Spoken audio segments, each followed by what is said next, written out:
नमस्कार. आपल्याला सर्वांना आश्चर्य वाटलं असेल की राष्ट्रवादी काँग्रेस पार्टीचे प्रवक्ते आज या ठिकाणी जगद्गुरू शंकराचार्य यांच्या मठामध्ये येऊन पत्रकार परिषद काय घेत आहेत.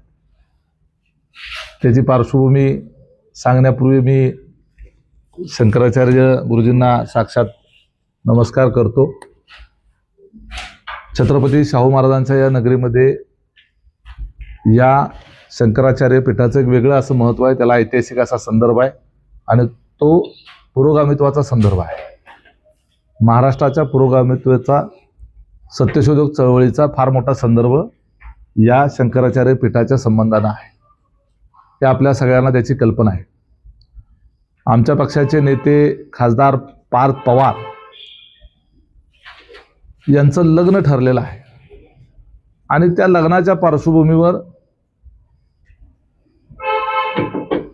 प्रसारमाध्यमांमध्ये होणाऱ्या नववधूच्या संदर्भानं सुद्धा वेगवेगळ्या पद्धतीची अपुरी माहिती किंवा त्रुटी असलेली माहिती त्या ठिकाणी दाखवली जाते. आणि त्याचबरोबर प्रत्येकाच्या कुटुंबामध्ये कुटुंबातल्या एखाद्या सदस्याचं लग्न ठरत असताना जर त्या कुटुंबामधील वडिलांचं किंवा आईचं निधन झालं असेल तर आपल्याकडे अशी प्रथा आहे किंवा मान्यता आहे की त्या कुटुंबामध्ये 1 वर्षाच्या आत लग्न केलं पाहिजे. साहजिक आहे, प्रत्येकाला आपलं वैयक्तिक आयुष्य आहे, वैयक्तिक जीवन आहे.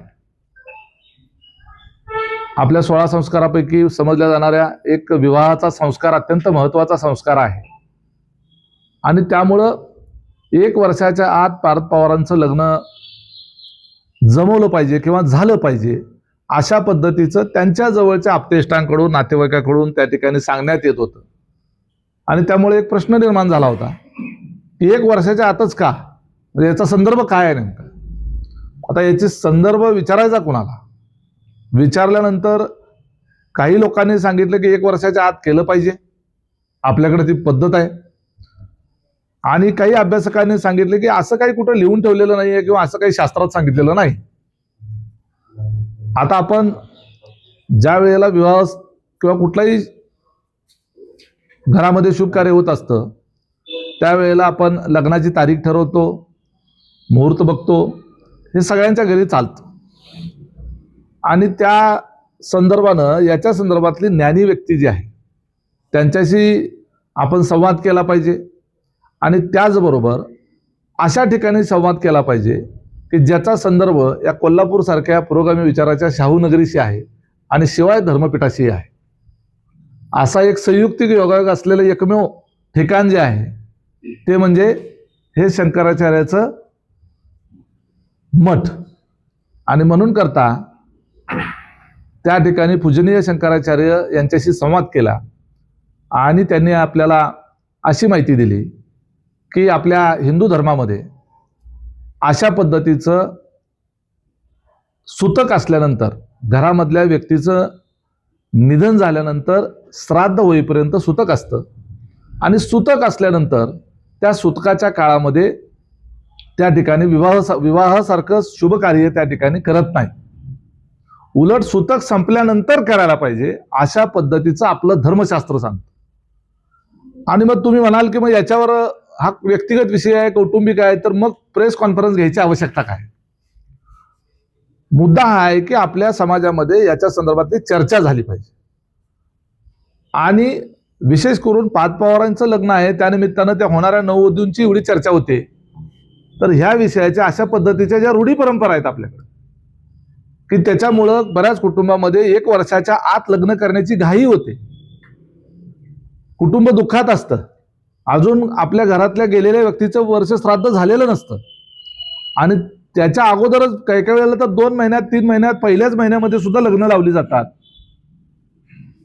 आणि अशा मानसिकतेमध्ये घरातल्या कुटुंबाची मानसिकता नसताना, ते दुःखात असताना त्यांना ते शुभ कार्य पार पाडायला लागतं. त्यामुळं या संदर्भामध्ये आपलं धर्मशास्त्र काय सांगतं याच्या संदर्भातली माहिती जी आहे अशा धर्मगुरूकडून घेतली पाहिजे की ज्याचा संदर्भ आम्ही ज्या विचारधारेमध्ये आयुष्य जगतो त्याची पार्श्वभूमी, ऐतिहासिक पार्श्वभूमी तिथं मिळती जुळती आहे. आणि म्हणून करता आज या शंकराचार्यांच्या या धर्मपीठामध्ये या ठिकाणी आम्ही आलेलो आहोत. उद्देश अगदी सरळ आणि साधा आहे की 1 वर्षाच्या आत घरामध्ये निधन झालं असेल तर 1 वर्षाच्या आत लग्न कार्य केलं पाहिजे. हे थोतांड आहे. त्याला कुठलाही धार्मिक, वैदिक, शास्त्रीय आधार नाही. आणि हे या निमित्तानं का असेना समाजामध्ये एक वेगळ्या पद्धतीची जागृती व्हावी आणि अशा पद्धतीच्या एखाद्या गैरसमजुतीच्या संदर्भानं समाजामध्ये पिढ्यानपिढ्या ती रूढी पडल्यासारखी ती जी घट्ट धरून बसलेली मनातली विचार आहे त्याला कुठंतरी फाटा या निमित्तानं मिळावा याच्याकरता हे ठिकाण पण निवडलं. आणि दुसरी आणखी बाब म्हणजे सातत्यानं पार्थ पवार यांच्या होणाऱ्या नववधू विषयीच्या संदर्भानं त्रुटीपूर्ण माहिती जी आहे ती आपल्या प्रसारमाध्यमांमधून दिली जाते. सगळ्यात मोठी त्रुटी म्हणजे त्यांच्या नावाचा उल्लेख जो आहे तो कायनाथ धार असा केला जातो. ते तसं नाव नाही आहे.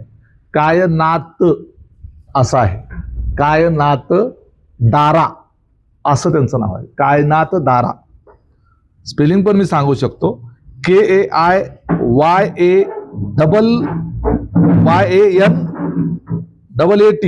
KAIYANAATDARA कायनाथ दारा असं त्यांचं नाव आहे. आणि आता 29 फेब्रुवारी रोजी त्यांची 29 जुलै ह्या महिन्यामध्ये 29 जुलै या महिन्यामध्ये त्यांची एंगेजमेंट होणार आहे. अर्थात ती एंगेजमेंट फक्त कौटुंबिक स्वरूपाचा कार्यक्रम आहे आणि फक्त निमंत्रितांसाठी आहे.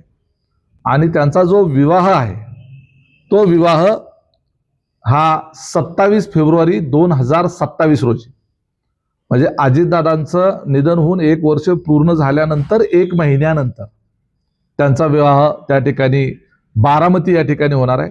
आणि विवाहाला मात्र अजितदादा पवार यांच्या कुटुंबावर प्रेम करणाऱ्या महाराष्ट्रातल्या सर्वांना त्याचं त्यावेळेला निमंत्रित असणार आहे. एंगेजमेंटचा कार्यक्रम जो आहे तो मर्यादित स्वरूपाचा, खूपच छोटेखानी स्वरूपाचा, अगदीच जवळच्या कुटुंबातल्या सदस्यांमधला तो कार्यक्रम आहे. त्यामुळे त्याचं त्या ठिकाणी इतर कुणालाही निमंत्रण नाही.